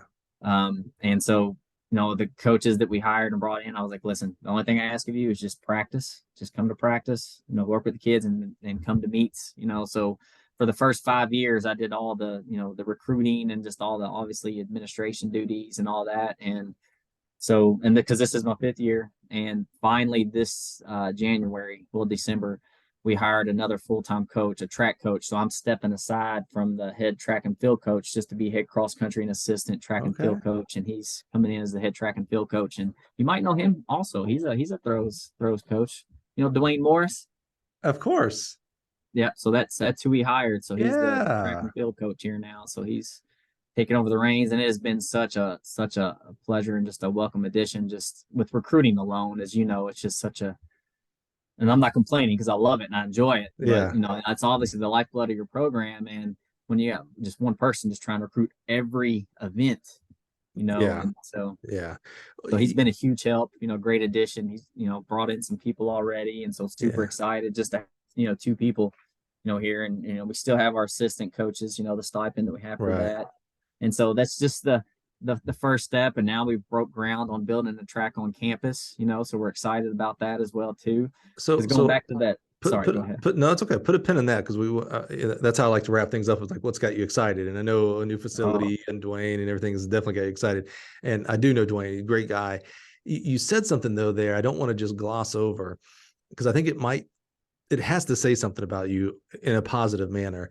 So you've been the head coach there for 5 years, busting your hump. I mean, being the only full-time coach, the recruiting plus the coaching plus the admin, and we can never forget when we talk about coaches, I like to always make sure I throw in there that you have a family and a personal life and charities and passions. We tend to think like, oh, well, coaching's 24/7. Like, there's nothing, you don't do anything else. And like, well, that's not true at all. Like, there are other things besides coaching is your job, not your life. Your life is your life. And so you're doing all those things and you're the head honcho, you're the head coach. That's a great resume builder. It's a very great ego builder. It's nice to say you're the head coach and things like that. And that's an important title. No doubt about it. And you said, they hired Dwayne now, and you've taken a step back. You're going to be the head cross country and assistant track, and Dwayne will oversee track as the head coach. And you just said it and just moved right along, Jay. That's not unique. And what I mean by that is ego is not bad. Bad ego is bad.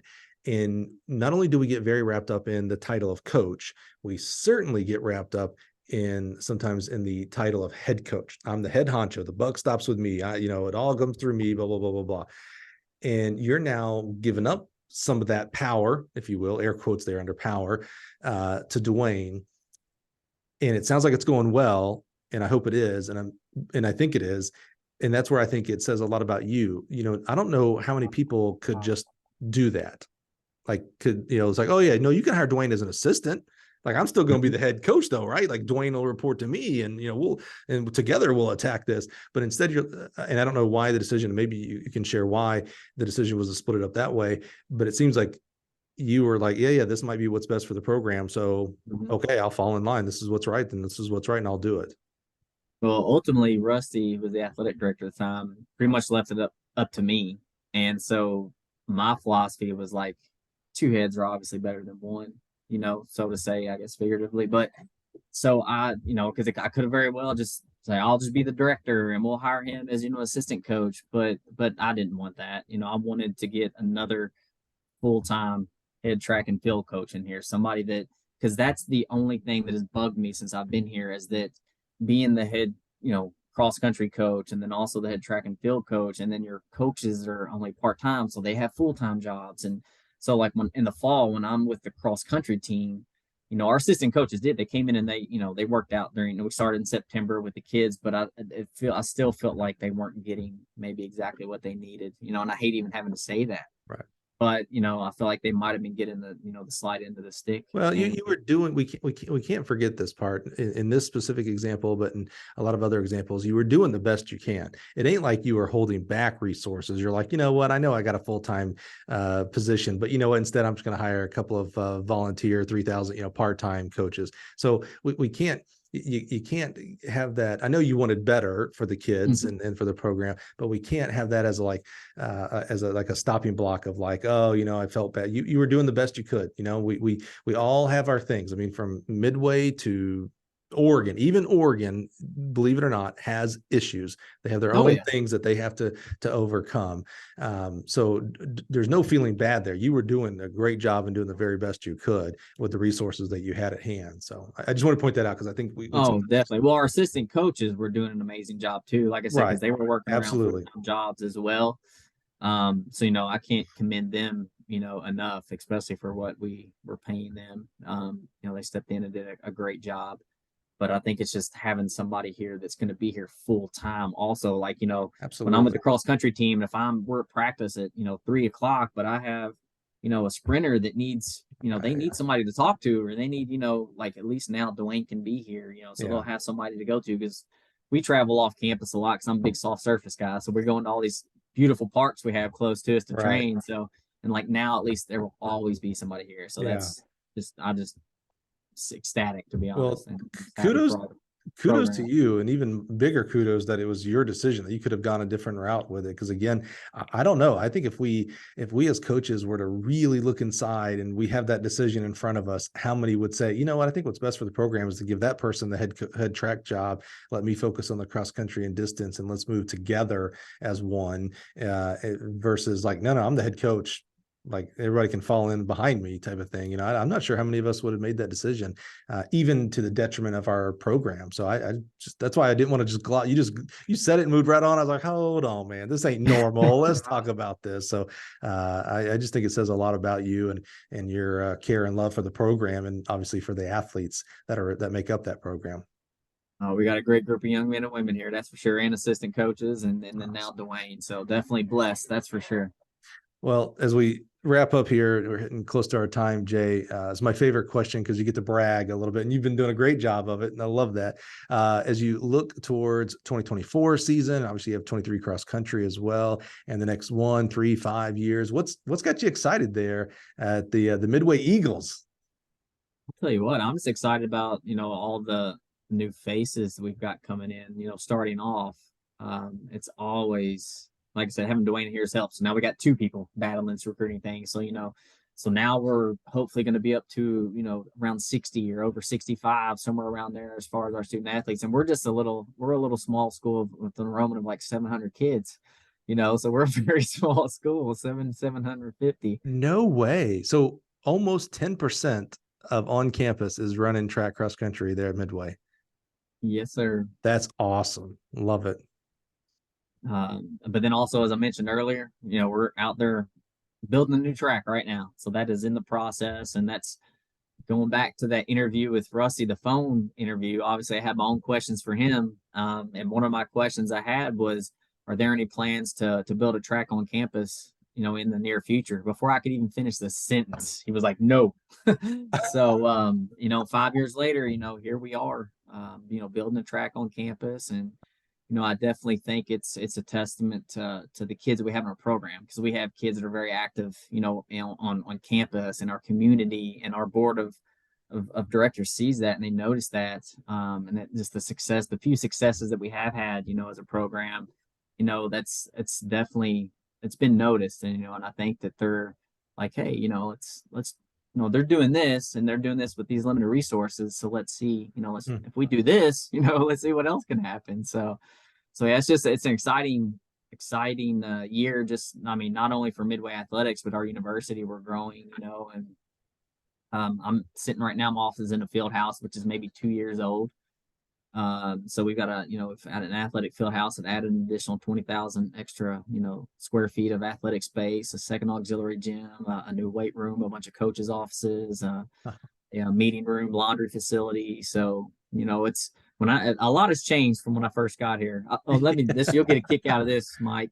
My first year here, when it was just me with the track team, I would take our ladies. We had this building it's the president's building now. And so now it's been completely remodeled, and it's our admissions welcome center, and it's HR and all these other, but down in the basement, it was just a bunch of empty classrooms and a straight hallway. So that was a place that I could take our ladies, and we had a spot of our own. It was nothing fancy. It was a hallway where and I could even, the classrooms was a straight away, and it was through a door, but it was a wider door, so we could get like the first 2 hurdles to work on. And then there were some stairs on the opposite side that we could, because there was just, the building was pretty much, I'm not abandoned, but there just wasn't a lot going on there. And so we would do stairs in there. It was just, but it was a place that we had that was our own. Yeah. Like we could get away, that we didn't have to reserve or fight for the weight room or something like that, And so, and I was actually doing my campus visit yesterday, and I walked down and showed them that, because it's kind of like sentimental. I know it For sounds sure.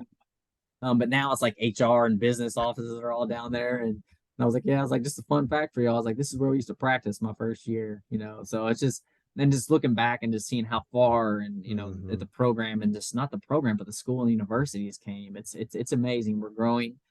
And like I said, we have a lot of land. It's a beautiful campus. I encourage, anybody, just, look us up, midway.edu, take the virtual tour. It's a beautiful campus. our CEO, David Hodge, who was a All-American pole vaulter in his own right. He was a great athlete. He's the greatest leader I've ever worked for, has a saying that I heard on, I think on the very first day I got here 17 years ago, and it's repeated quite often: healthy things grow. If you think about that, when you think of plants or people or businesses, healthy things grow. So we love hearing of programs, universities that are growing, because that means some healthy things are going on there, right? So your program, your roster is growing, your coaching staff is growing, the university is growing. You talked about that old, I'm gonna call it the abandoned building that you know, at least a place to call your own. Well, now you're building a real palace to call your own right there on campus. So that just is so awesome to hear, man. Healthy things grow, and it sounds like things are very healthy right now at Midway Track and Field cross country. Oh, yes, sir. We have a great president who backs, athletics. Very, very supportive of athletics. We're definitely blessed for that as well too. He's a great man, and he's turned this university around. I mean, I'm a pretty honest person, and sometimes honest to a fault. Like when he first got here, this place was in bad shape. They were probably on the verge of shutting down, So he's completely turned it around, and we're growing and everything's headed in the right direction. And it's an exciting time to be an Eagle and a Midway University student athlete. Oh man, I love it. I love hearing it. And Jay, I love you, man. I'm just Love you too, Mike.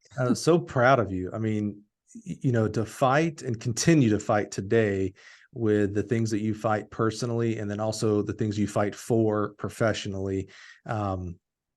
It's not easy, and we all have our hills to climb, our battles to fight, and things like that. But some of the battles that you were just so open and authentic with us today, those are hard ones, and they're not one-time events. They're every day you wake up, I know you have to fight and have the resolve to be the man that you want to be, the coach that you want to be, the husband you want to be, the dad that you want to be, the son you want to be. That it's a constant every ticking of that clock. And so, for you to sit here today as a leader of the Midway University Eagles, a leader in our sport, a leader in your family, I'm just so proud of you, man. I mean, there are, as you were telling your story, I try to put myself in other people's shoes. I try to, like, when you're telling a story, I'm more of a visual guy. So the movie is running through my head, like the hallway. I'm literally like picturing the hallway, and I've got my own ideas of where, we're putting the hurdles and how dim or how bright the lights were. I'm just playing that movie. And as you were sharing your fantastic journey, you warned me, by the way, well, before we hit record today, Jay says, well, I got a pretty untraditional path. And I was like, well, everybody does. Yeah, we have not had this. Every 200 something coaches, they've all had their own paths. Jay, you had your own path for sure on this one, buddy. But as you're sharing your absolutely fantastic journey, again, it's part of like watching a movie. When you put yourself in a movie, you start thinking about, oh man, like he could have quit right here. Like when you were talking about certain spots, like, oh yeah, Jay could have quit on a lot of things here. I'm talking about, and you keep going, you bounce back, and there's like, oh yeah, Jay could have quit right there. Like, and no one would have blamed him. So for you to continue to fight as we're staring into the middle of 2023, and you've got visions and goals for 2024 and 2030 and 2040, man. I'm just so proud of you. I'm a little bit, I don't know, I'm a little bit speechless here. I'm so proud of you, man. You're such a fighter. I'm so happy that I invited you and that you agreed. Not everybody agrees. So I'm so sorry happy. It took so long. I know it was like a bunch of obstacles to go around, but we finally were able to make it. I remember your first email back was like, look, man, I'm in the middle of this, and this. Can we talk in July? And I was like, yeah, I get you busy. So no worries, man. No worries. You at least responded, Jay. Shocker. Not everybody that I invite even responds back to me. So I must remember to flag that email. That's probably why. I must have done it not during practice. Thank goodness. But I'm so thankful that you did say yes and that you came here. And again, I don't know, listeners out there, I don't know if you haven't been on the show, you don't know how the process of the show goes, but you can ask any one of our guests. You can ask Jay when you see him next time. Very little setup. Like, it's literally like an invitation to join us on the podcast. I have this little kind of Word document that kind of just gives very cursory things of like, hey, if you have earphones, that's great. If not, no biggie, but here's what you expect, blah, blah, blah, blah. No questions, no preset questions. And then when we schedule the time, so today when we scheduled Jay and we hopped on Zoom, we had, I don't know, 5, maybe 10 minutes. Ours was fairly quick. Sometimes it goes 15 of just kind of flow. It's more about so that the guest knows how this is going to go, the rat-a-tat-tat type of part, it's like, oh, okay, we're going to talk, you're going to talk, I'll ask questions, blah, blah, blah. And then we hit record. And so Jay here had no setup. He didn't know what questions were going to come. I don't know the story, by the way. I don't know where Jay, I didn't know Jay, Austin P and everything like that. And the battles he's been through and that he's winning on a day-to-day basis. So I'm just proud of you. I mean, this is not an easy thing. I understand that's not easy to share. And I appreciate you sharing a lot of stories you've never shared publicly before. And I just want to give you just encouragement that, it feels like you are in coaching for the right reason, to help other young people. And I just want you to know that, you sharing these stories today is, again, going to help people who are listening today. This is going to be one of those transformational episodes where people are like, oh, like no one's going to email you or I right off the bat. Someone will, I guarantee you, but most people aren't. 4 years from now, you're going to be at a track meet and somebody's going to come up to you and say, hey, man, so I listened to that podcast you were on a few years ago. I was battling some things that I thought were I actually wasn't battling. I was doing the things that I wasn't supposed to be doing, but I heard about you and your resolve and your strength and your overcomeness. And it led me to go to counseling or to AA or to whatever that person needs. You're going to hear, I'm going to predict the future here. In the next 4 to 5 years, you're going to hear someone's story of how this, what you think is a very, what are we, 2 hours here, 2 hours of your life. That's a very small point of your whole life, that it's going to affect someone's life for the good for a long time. I just know it's going to happen because your story is so important, man. I'm just so thankful for you. No, thankful for you, Mike. And if they're out there and they're listening, if they're struggling, man, all I'm gonna tell you is just, if I can do it, anybody can do it. And it's a great support group, and taking it one day at a time. And that's something that Shannon couldn't understand when we first got together. I was straight up honest with her. I was like, listen, I'm letting you know I'm an alcoholic, recovering alcoholic. And so I told her that, and she was like, okay. And I was like, so I have to live my life one day at a time. I'm like, because that's all I'm guaranteed. So, and that's she was like, what? She's the big planner, she's the wife. She's, she's a list person too. But she's the big planner. And so I would be like, she'd ask me something. I'm like, I don't know.